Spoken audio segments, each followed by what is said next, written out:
নুমলীয়াব। এহাল বুঢ়া বুঢ়ী আছিল আৰু বুঢ়া কালত সিহঁতৰ এটা ল'ৰা হ'ল। বুঢ়াই গুণি ভাবি পুতেকৰ নাম কি থব বিচাৰি নাপায় গণকৰ হতুৱাই নাম চোৱাবলৈ এজন গণকৰ ঘৰলৈ গ'ল। গণকে বুঢ়াক সুধি পুছি তাৰ বুঢ়া কালত হোৱা আৰু একেবাৰে নুমলীয়া দেখি ল'ৰাৰ নাম নুমল দিলে।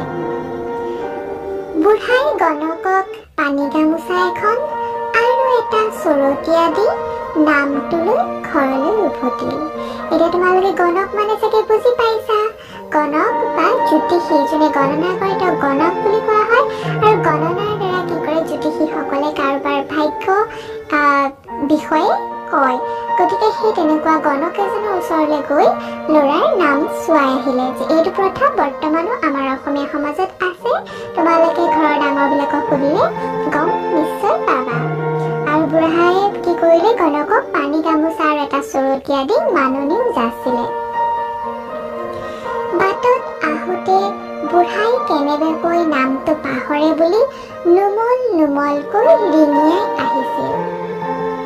আহোঁতে আহোঁতে লাহে লাহে তাৰ ভুল হৈ নুমলৰ ঠাইত নেমেল নেমেল ওলাবলৈ ধৰিলে। সি যাওঁতে এখন নৈৰ পাৰেদি গৈছিল। সেই নৈতে এজন সদাগৰে নাও বান্ধি আছিল। বুঢ়াই আহি সদাগৰৰ ওচৰি পাওঁতেই সদাগৰে তাৰ নাওখন মেলিবলৈ নাৱৰীয়াহঁতক হুকুম দিলে।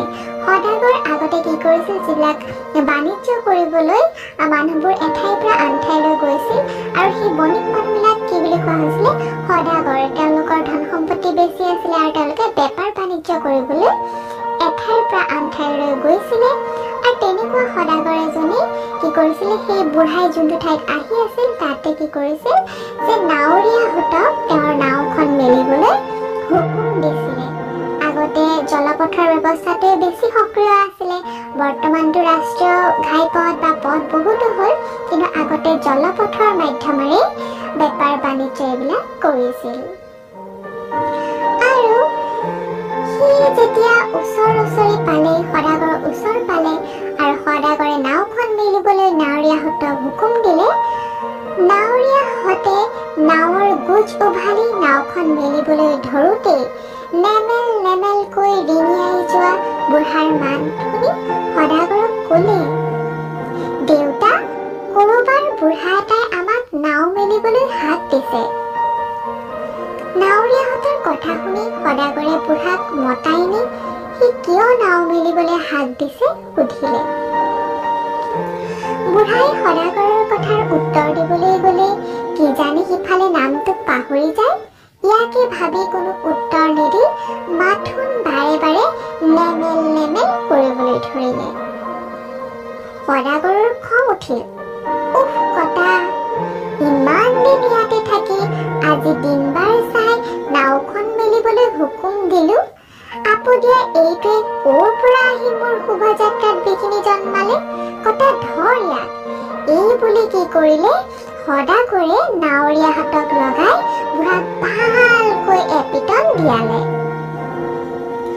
মাৰ খাই বুঢ়াই নেমেল বুলিবলৈ পাহৰি নহবৰ হ'ল বুলি ক'বলৈ ধৰিলে। বুঢ়াই নহবৰ হ'ল কৈ গৈ আছে। এনেতে সেই বাটে দিয়ে ভালকৈ সাজপাৰ পিন্ধি যোৱা মানুহ এটা সি লগ পালে।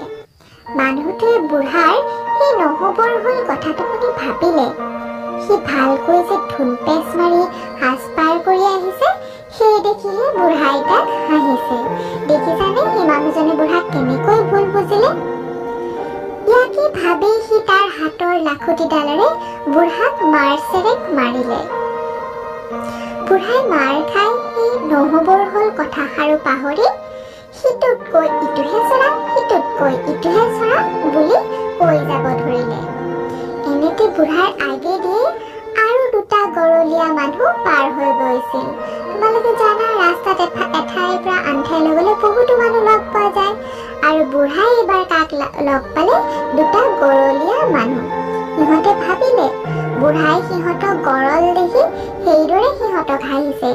গৰল এবিধ ৰোগ তোমালোকে শুনিছা চাগে, যাৰ ডিঙিটো কি হয়, ফুলি যায়, হয়নে? আইৰনৰ অভাৱত গৰল ৰোগ হয়। আৰু সেই গৰলীয়া মানুহকেইটাই ভাবিলে সিহঁতৰ গৰল দেখি সিহঁতক হাঁহিছে। ইয়াকে ভাবি খং উঠি সিহঁতে দুয়ো বুঢ়া গুৰুলিকৈ কিলালে, মানে মাৰিলে। কিল খাই বুঢ়াই চুচৰি বাগৰি কোনোমতে ঘৰ পালেগৈ। ঘৰ পাই সি তাৰ বুঢ়ীক বিপদৰ কথাত ভাঙি কলত বুঢ়ীয়ে বেজাৰ কৰি বুঢ়াক সুধিলে, বাৰু যি হ'ল হ'ল আৰু এতিয়া গণকে দিয়া নামটো কৈ কোৱাচোন। বুঢ়াই ক'লে, কিলৰ তাপত মোৰ মনৰ পৰা নাম কাম উপাই পলাই গ'ল, মই নামটো পাহৰি। বুঢ়াৰ কথা শুনি বুঢ়ীয়ে ক'লে, পাহৰিলা যদি পাহৰিলা, কি কৰিম, ল'ৰাৰ নাম থোৱা হ'ল আৰু। এতিয়া আমাৰ মাটিডৰা ৰুবৰ কাৰোবাৰ কৰা। বাৰীৰ চুকৰে মাটিডৰা নুমলীয়াকৈ ৰুবলৈ কঠীয়া পাৰাকৈ যোৱা। নুমলীয়াকৈ কথাটো শুনিয়েই বুঢ়াৰ পুতেকৰ নামটো মনত পৰি গ'ল। দেখিছানে, তোমালোকৰ মনত আছেনে বুঢ়াৰ পুতেকৰ নামটো কি আছিলে? নুমল। আৰু বুঢ়াই তেতিয়া খঙত একো নাই হৈ বুঢ়ীক ক'লে, হয় তয়ে যদি মোৰ ল'ৰাৰ নামটো জান, তেন্তে মোক কিয় ইমানখন মাৰকিল খোৱালি? এই বুলিয়ে বুঢ়াই ঘৈণীয়েকৰ পিঠিত পাৰিলে। মানে বুঢ়াই ভাবিলে যে এই দেখোন মোৰ ল'ৰাৰ নাম জানে, যিটো তাই নুমলীয়াকৈ বুলি ক'লে, হয়নে? নুমলীয়াকৈ ৰুবলৈ কঠীয়া পাৰিবলৈ দিলে।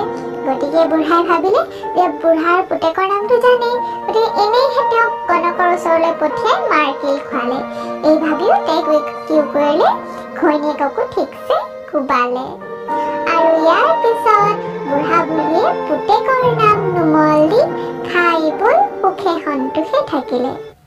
গতিকে এইটোৱে আছিলে আজিৰ নুমলীয়াৰ পোক সাধু। কাহিনীটো কেনে পালা, লাইক কমেণ্ট শ্বেয়াৰ কৰি জনাব, লগতে ছাবস্ক্ৰাইব ক্লিক কৰি দিব। কমেণ্ট বক্সত যাওক আৰু সাধু কথাবোৰ ডাউনলোড কৰক।